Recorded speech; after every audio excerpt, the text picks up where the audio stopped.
Untuk membuat lubang pada styrofoam, kita memerlukan kawat yang ukurannya sebesar gelas. Jadi bawah gelasnya kita ukur, kemudian kita harus panaskan.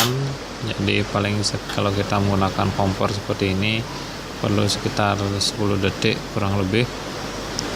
Ini bekas tadi styrofoamnya, makanya terlihat ada keluar api, tapi biasanya sih kalau enggak.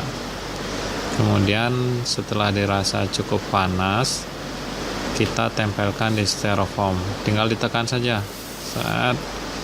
Maaf ini pakai satu tangan jadi rada kurang rapi. Kemudian kita dorong, hasilnya seperti ini. Jadi tinggal didorong saja ya. Sudah. Kemudian jatuhkan. Nah, untuk lubangnya itu seukuran dari gelas yang kita pergunakan. Jadi sudah cukup. Kalau misalnya kurang besar atau terlalu kecil, tinggal atur lagi lubangnya. Kemudian kita ambil styrofoam yang ingin dipergunakan. Di sini saya sudah mengisi tanda di bagian mana yang akan dilubangi. Jadi ada beberapa tanda seperti ini. Nanti kita tambahkan di sana lubangnya. Jadi untuk ukurannya itu sekitar 15 cm. Jadi nanti kita lubangkan di daerah sini untuk meletakkan gelasnya. Nah, ini adalah hasil dari beberapa yang sudah dilubangi, ada 4. Kemudian ini yang sudah lebih banyak dilubangi. Nah, ini sudah lengkap semua. Jadi semuanya sudah terisi. Kita pindahkan. Jangan lupa sebelum menggunakan rakit apung, jadi harus diisi dulu rakit apungnya. Ini sudah terisi setengah, tutup. Styrofoam kita tinggal setengah, jadi tinggal diisi air sampai penuh. Nah, gelas yang dipergunakan ini gelas yang biasanya bisa dibeli di toko plastik.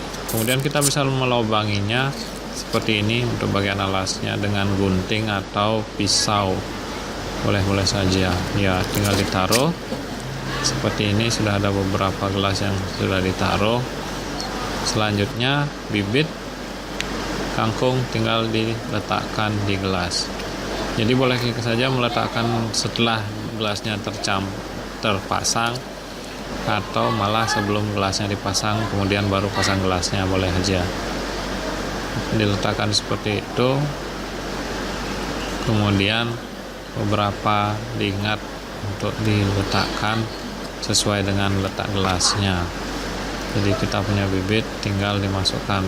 Berapa banyak? Ya sekitar 10 lah untuk kangkung. Kalau kurang boleh silakan.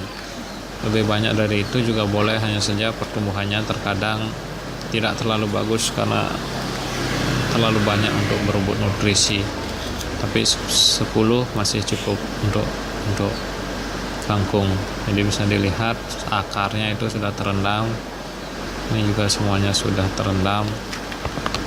Kemudian sisanya kita tinggal masukkan saja bibitnya.